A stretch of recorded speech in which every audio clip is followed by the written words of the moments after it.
Estes são os 144 mil que a senhora White diz lá no grande conflito. Aqueles que lavaram as suas roupas no sangue do Cordeiro. Amém? Amém. Como a Elaine e o meu Fernando já falaram, hoje é um dia de festa. O amor se manifesta singelo em sua pureza, maravilhoso em sua grandeza. Amém? Amém. Meus queridos irmãos, a que horas é para nós estarmos aqui à tarde? 3 horas. Vamos ter conosco os pais destas lindas jovens, o pastor Henrique e a irmã Elvira, nossos queridos, que vão estar aqui dando uma linda e muito abençoada palestra para as famílias. Eu acredito que um dos mais preciosos bens que Deus nos conferiu foi a bênção da família. Vocês concordam? Sim. A família realmente é uma bênção. E nós hoje vamos falar um pouquinho sobre a família. Nós não vamos entrar no mérito da questão, porque alguns sábados atrás a irmã Idalina, com muita propriedade, já falou sobre a família. Mas nós vamos ver algumas famílias da Bíblia envolvidas no grande plano da redenção. Um homem, uma mulher, casam-se e são muito felizes. E para complementar essa felicidade, Deus os agracia com 2 filhos. Querem saber quem é? Congela, no final vocês vão saber. Vamos orar. Mais uma vez vamos nos encomendar ao nosso Deus. A Ele seja toda a honra e toda a glória. Toda a glória seja devida a Ele. A Ele. A Ele, que é o Santo dos Santos. Senhor, nós estamos tão felizes. Hoje é um dia tão importante, porque foi o dia que Tu separastes, santificastes e abençoastes. E além disso, Senhor, nós temos a nossa família aqui reunida, a Tua família. E nós queremos Te suplicar, Senhor, uma bênção especial para cada família aqui representada, meu Deus. Ó Senhor, eu me entrego a Ti e Te peço, Senhor, que Tu me uses, que cala a criatura e fala o Criador. Por favor, abençoa-me, mas abençoa principalmente cada uma dessas pessoas que aqui está, que possam receber a Tua palavra e que esta fique indelevelmente calada em seus corações. Esta é a nossa prece, em nome de Jesus. Amém. Vamos abrir as nossas Bíblias em Gênesis,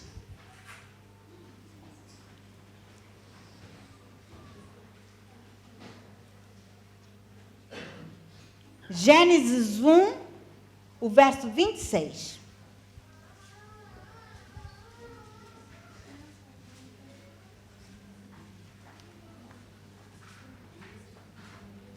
Gênesis 1, verso 26.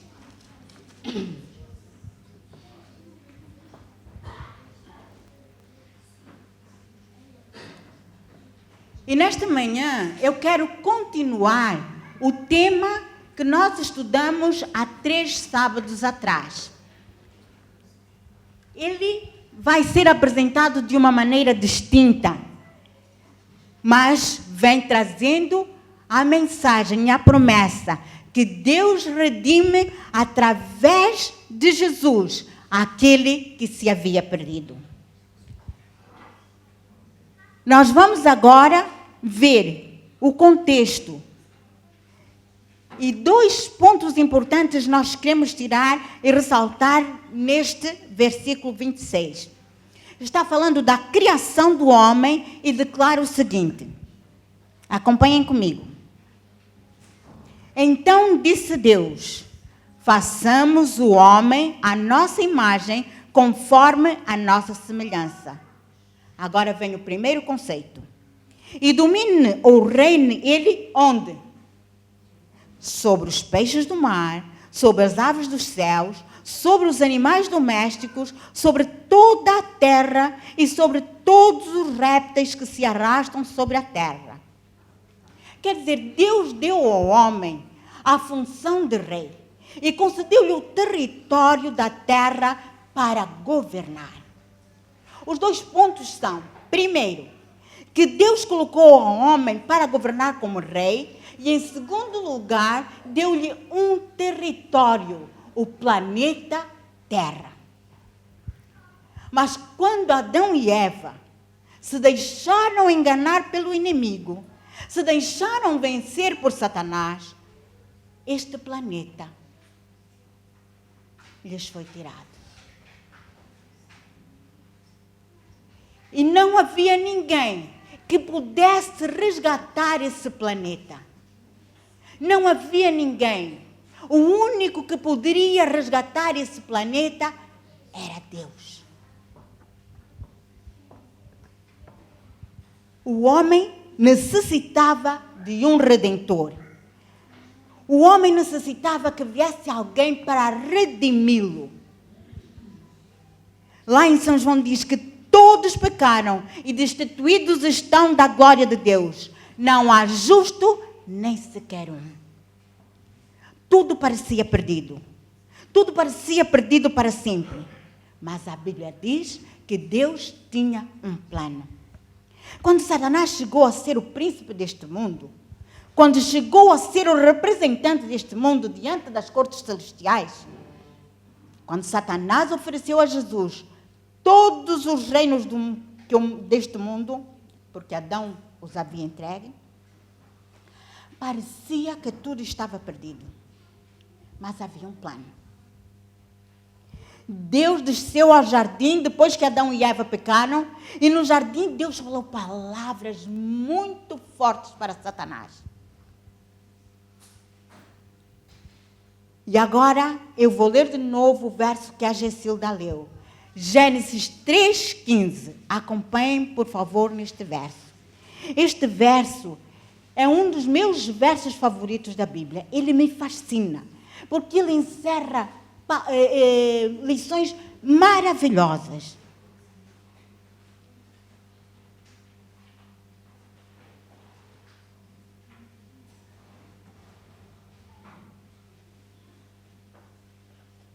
Gênesis 3,15.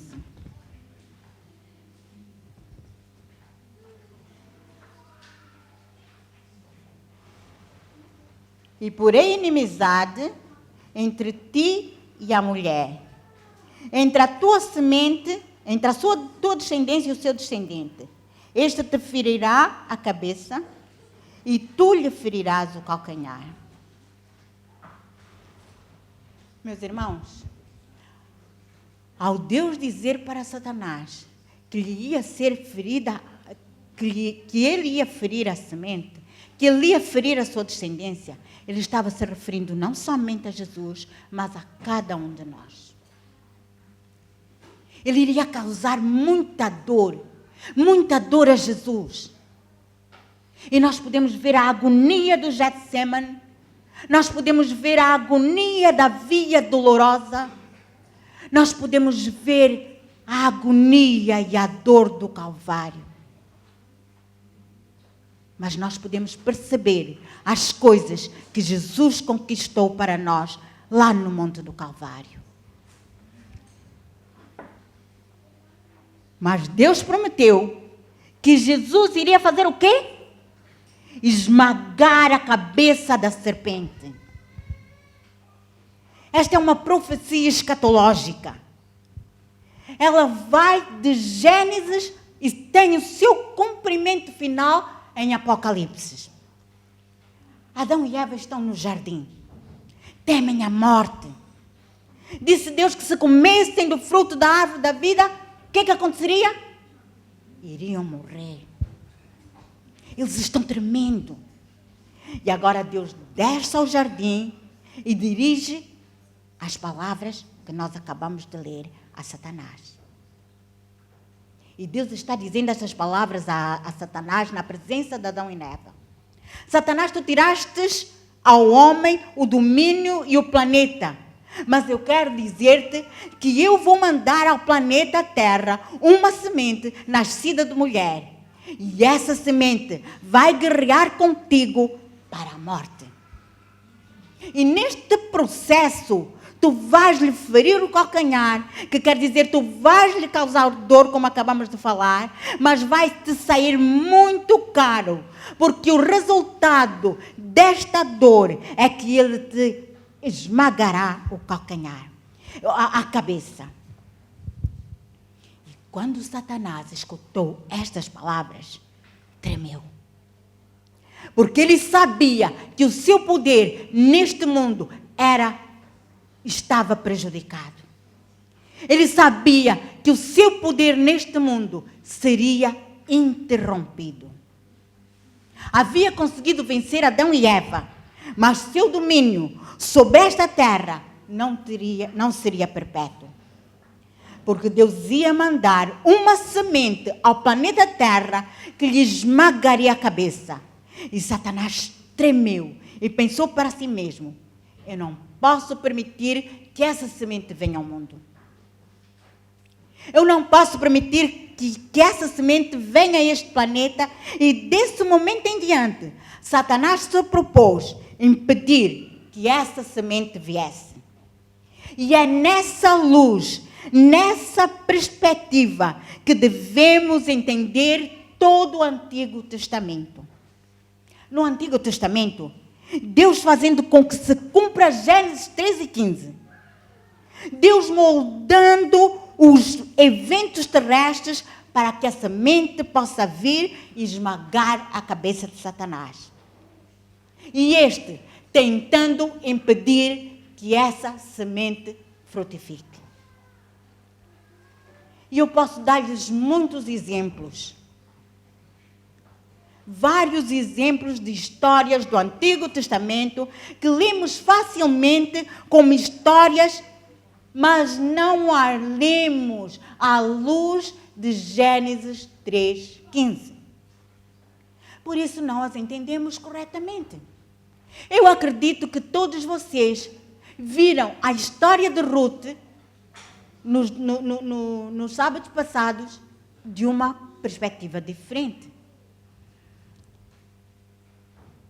E nós vamos ver na história de Caim e Abel o cumprimento de Gênesis 3:15. Na história de Caim e Abel há uma mulher, Eva. Há duas sementes. Há inimizade. E nessa história está envolvida a serpente Satanás.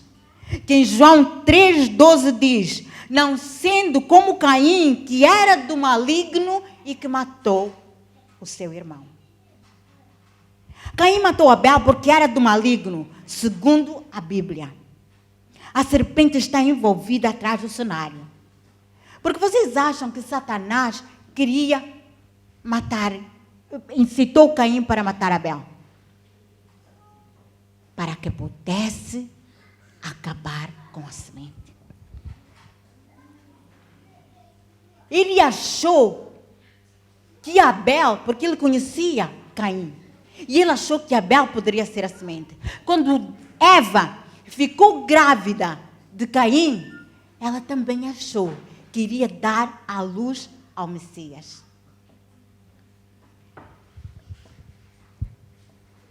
Mas os planos de Deus, eles são sempre diferentes dos de Satanás. Os planos de Deus nunca conhecem derrota. E ele diz: fizeste com que Caim matasse Abel? Ok, eu te mando outra semente.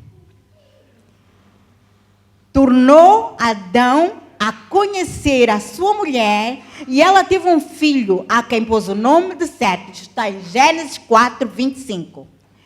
Semente que teve um filho chamado Sete. Sete significa substituto. Porque disse ela: Deus me deu outro. Mas no original, realmente está escrito semente. E este descendente, e este ficou no lugar de Caim, de Abel, a quem Caim matou. Quer dizer, Satanás queria desfazer-se da semente, mas Deus disse, não vais ganhar assim tão fácil. Eu te mando outra semente. Logo, Satanás se deu conta de que nenhuma dessas pessoas do Antigo Testamento eram a semente. Se deu conta do que Deus estava fazendo era preparando uma linhagem de gente santa, de gente justa, onde finalmente dessa linhagem iria nascer o Messias. O Messias. Compreendeu que essa linhagem não era mais nem menos que Jesus. Jesus. Louvado seja Ele. Portanto, Satanás disse, eu tenho que acabar com a linhagem e se não puder fazê-lo de uma maneira, eu o faço de outra. E através de todo o Antigo Testamento, Satanás usou 2 métodos para matar a semente, para tratar de acabar com a semente. Primeiro, tratando de matar a semente, como vimos na história de Caim e Abel. E segundo método, foi tratar de infiltrar a semente para danar espiritualmente a linhagem, para que se interrompesse a linhagem santa, para que não pudesse vir o Messias. E é interessante analisar a história do dilúvio. A Bíblia diz que antes do dilúvio, os filhos de Deus, que são da linhagem de Sete, esses são da linhagem dos justos, de onde virá a semente prometida. Os filhos de Deus viram que as filhas dos homens eram bonitas. As filhas dos homens são as descendentes de Caim. Quer dizer, os fiéis filhos de Deus viram que as filhas de Caim e viram que eram bonitas e diz a Bíblia que começaram a tomar esposas entre elas. O que estava tentando Satanás com isto? Bom, deixem-me perguntar a vocês. Quantas pessoas vocês acham que havia antigamente, no tempo de Noé? Milhares? Milhões, irmãos. Milhões. Os homens viviam até aproximadamente 1000 anos. Quantos filhos vocês acham que um homem de 969 anos poderia ter? Claro, tinha sua mulher, mas era uma obra cooperativa, não é mesmo?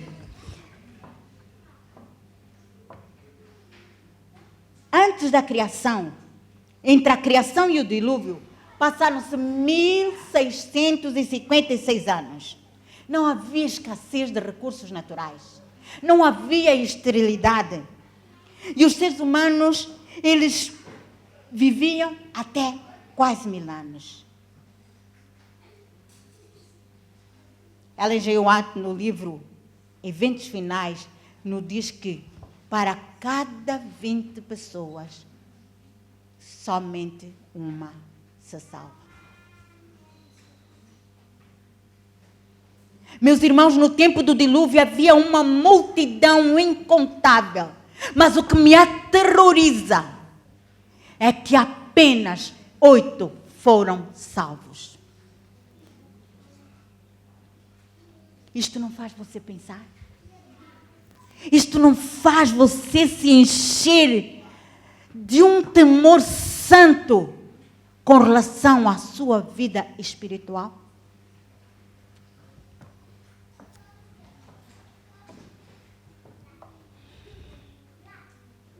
Todos os demais se haviam perdido diante de Deus. Se corromperam todos.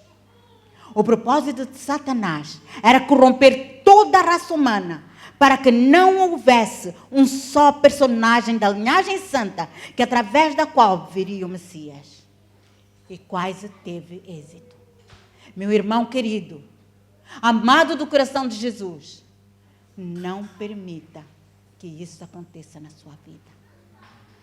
Muito obrigada, querido grupo, pela linda mensagem que vocês cantaram.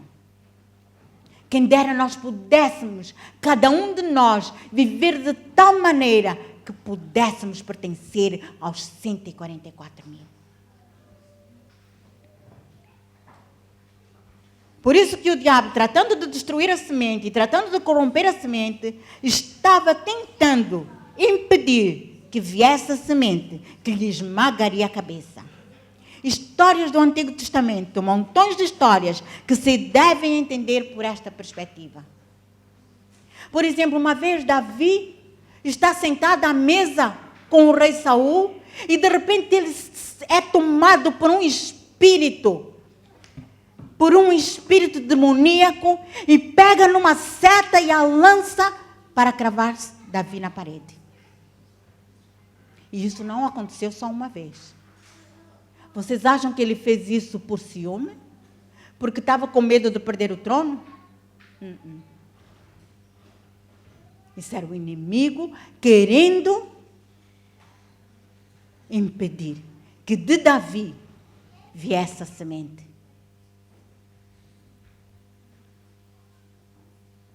Nos dias de Senaqueribe, Satanás tratou de matar toda a nação judaica. 185 mil homens estavam preparados para derrotar os judeus. Mas o que aconteceu? O anjo do Senhor veio e destruiu a todos. Não ficou um sequer para contar a história. Nos tempos de Esther, a mesma coisa. Satanás, através de Amã, tentou destruir todos os judeus. Mas a história se reverteu e ele é que foi para a forca. Não pereceu nenhum judeu. No cerco de Jerusalém, todo cristão saiu. O cerco, Jerusalém foi destruída. Mas o grande conflito nos fala que nenhum só cristão ficou lá dentro. E diz que Jerusalém era uma cidadezinha desse tamanho. Diz que não se sabe como é que coube tanta gente ali dentro. E todos foram mortos. Era uma carnificina. O sangue escorrendo. Diz que os soldados precisavam passar por cima dos corpos dos mortos para chegar matando as outras pessoas. Terrível. Satanás trabalha assim.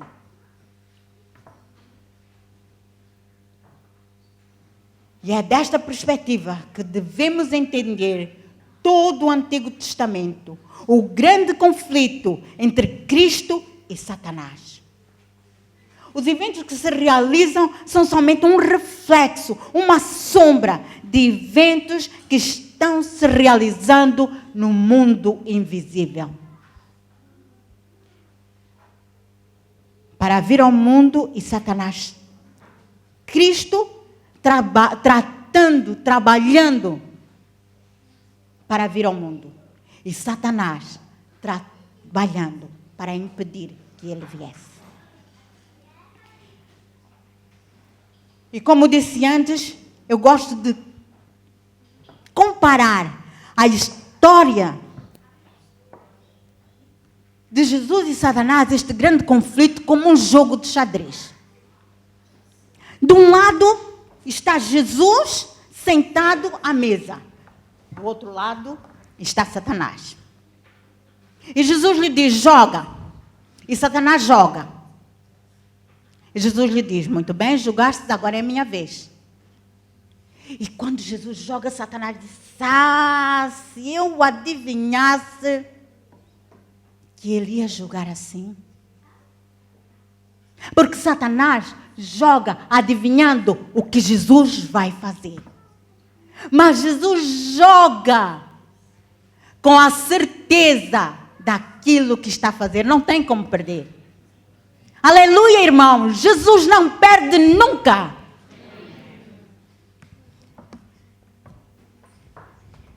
Não há possibilidade de Cristo perder. No desenrolar da história da humanidade, quando Satanás joga e parece levar vantagem, Cristo contra-joga e vence. Vamos abrir nossas Bíblias em Miqueias. Miqueias, capítulo 5, verso 2.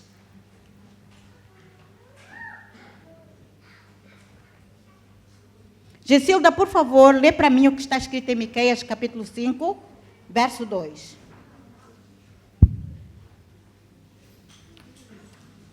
Yes.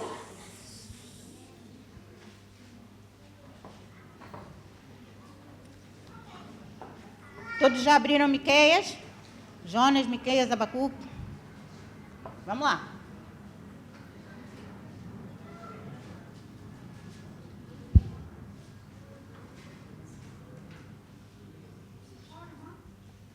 Miqueias 5, verso 2. Exato. E tu, Belém, pequena demais para figurar como grupo de milhares de Judá. De ti me sairá o que há de reinar em Israel, cujas origens são desde os tempos antigos, desde os dias da eternidade. Quem é que é desde os tempos antigos? Jesus. Esta profecia ela é muito significativa.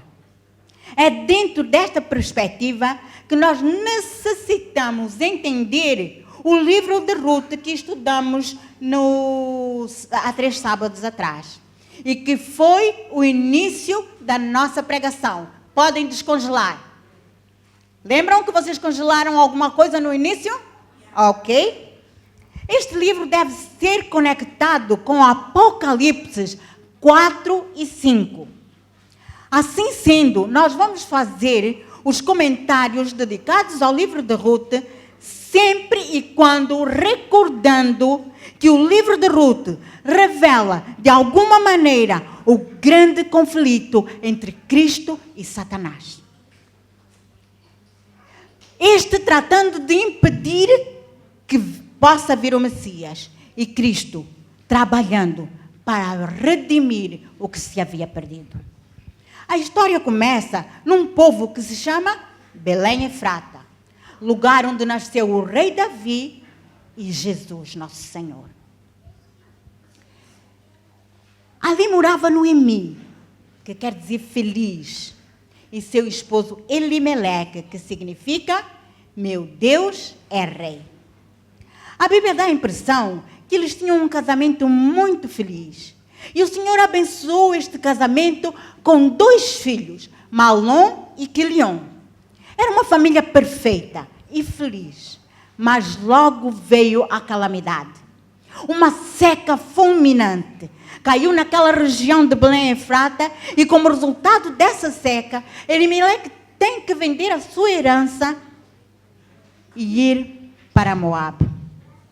Moab é uma cidade que fica situada a leste do Mar Morto, a 120 quilômetros de Belém.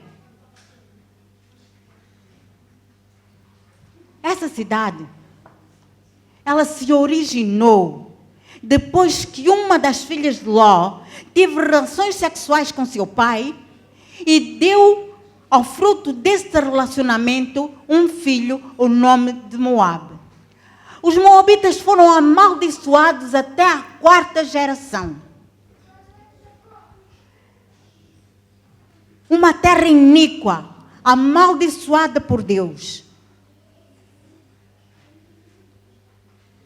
Moab, cuja deidade era Dagon, que quer dizer devorador. E de certa maneira, como eu falei no outro culto, ele devorou todos os homens daquela família, para que a semente não viesse. Agora nos perguntamos, de onde veio essa seca? E por que sucedeu essa seca? Será que foi um desastre natural? Simplesmente não choveu? Ou será que havia alguém por trás das cortinas trabalhando para que isto acontecesse? Trabalhando para que Elimeleque e Noemi tivessem que deixar a sua cidade abandonar a sua herança. Eu não tenho dúvida nenhuma de que foi Satanás que provocou esta situação. E para isso eu vou demonstrar-lhe daqui a pouco. Ele fez isso com o fim de que Elimeleque e Noemi tivessem que sair de sua terra, porque ele suspeitava que desta família, possivelmente, poderia vir o Messias prometido. E vocês devem se perguntar, irmã Clarice, por que a seca foi causada por Satanás? Porque temos uma outra história, também no Antigo Testamento, a história de José, que eu não vou contar, porque levaria muito tempo, é uma história bem ampla, onde nos conta também de uma seca terrível, que aconteceu naqueles dias. E quando os irmãos de José vêm, porque há muita fome na cidade deles, para o Egito, se desenrolam muitos fatores, até a morte de Jacó. E quando Jacó morre, os irmãos de José temem, porque eles pensam que agora José pode se vingar, que ele não o tinha feito até então por causa de Jacó. E eles choram e dizem: José, perdoa-nos, por favor. E José fala: não chorem, não temam, para este fim eu estou aqui, para preservar a semente que viria de um dos filhos de Jacó. Quem era? Judá.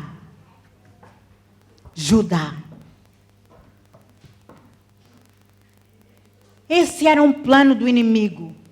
E quando esta história chega ao seu final, nós vemos que mais uma vez Cristo vence e ele é derrotado. Como diz em Zacarias 10:4, de Judá sairá a pedra de esquina. E quem é a nossa pedra angular?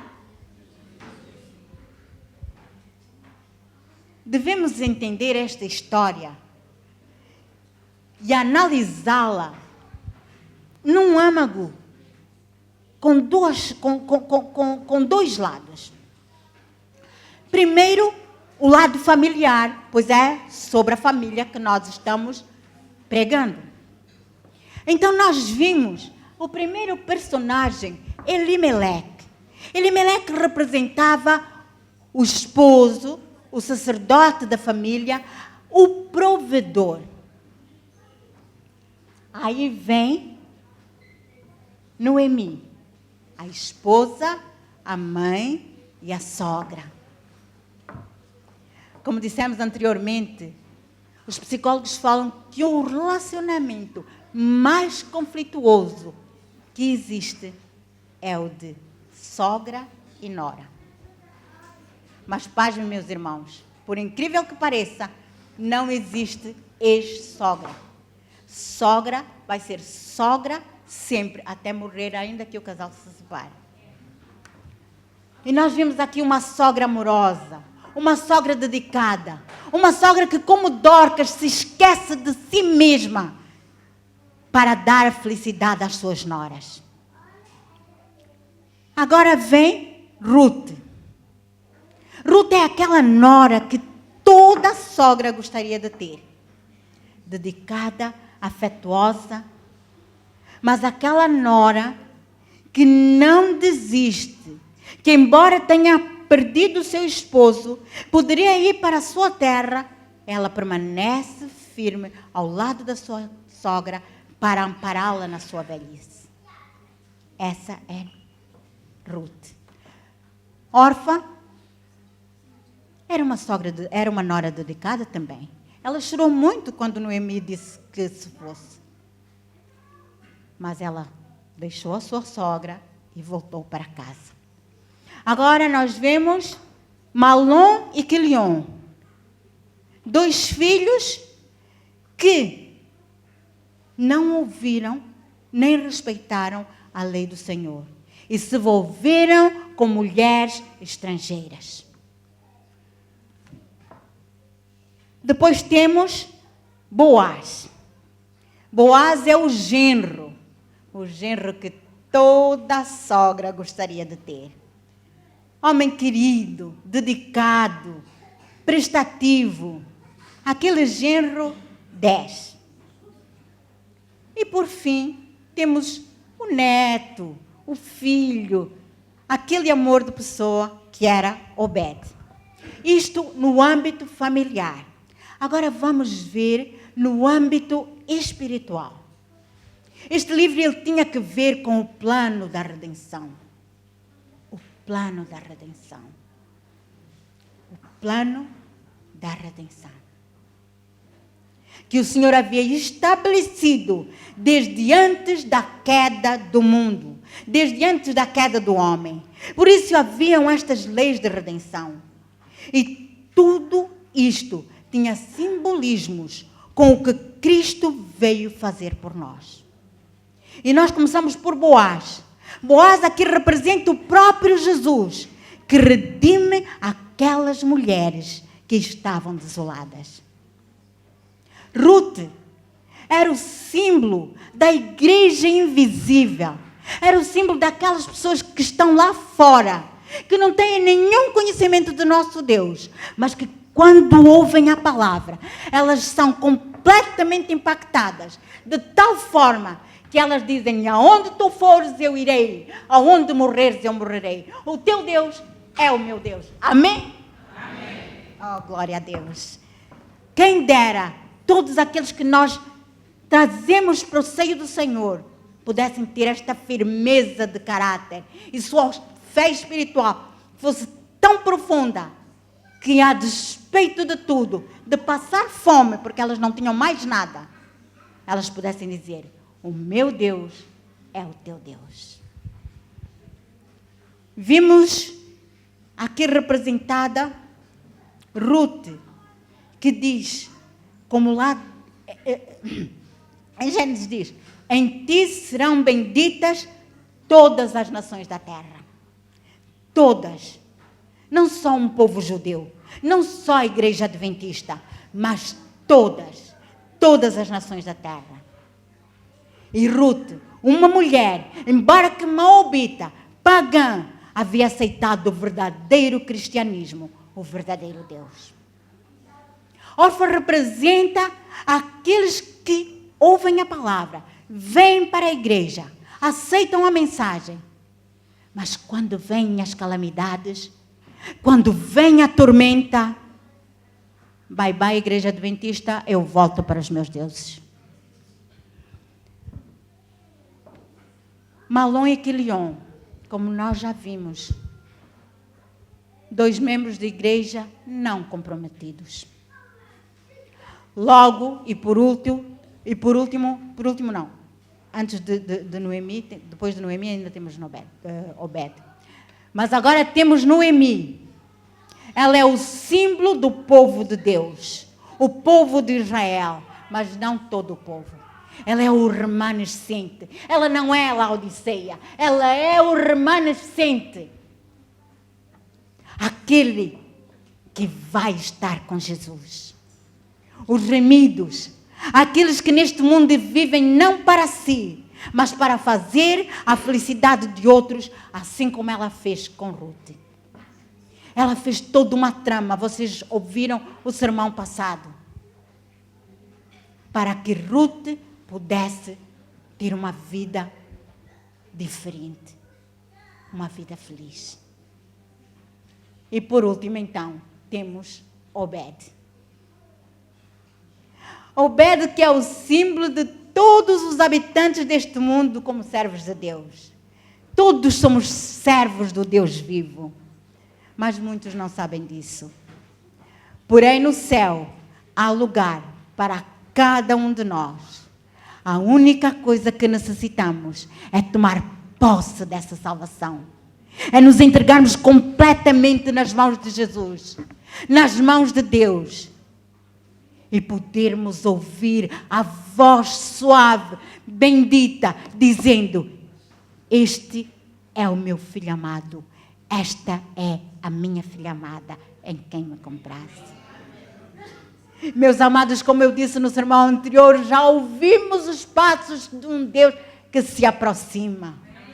Estamos na reta final da nossa história. O nosso Redentor já está vindo em glória. E eu quero fazer um apelo ao seu coração.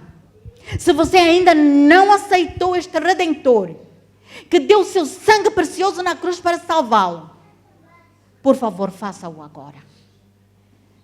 Não deixe que esta mensagem fique no vazio. E para você, outro meu irmão, que já fez a sua entrega e que quer fazer parte daquele 1%, daquele 2%, por favor, enquanto a Elvirinha traz para nós a última mensagem musical, fiquem de pé e prestem atenção na letra desta música. Faça a sua entrega, meu irmão. Hoje pode ser a sua última oportunidade. Não deixe de fazê-lo. Que Deus seja louvado. Amém.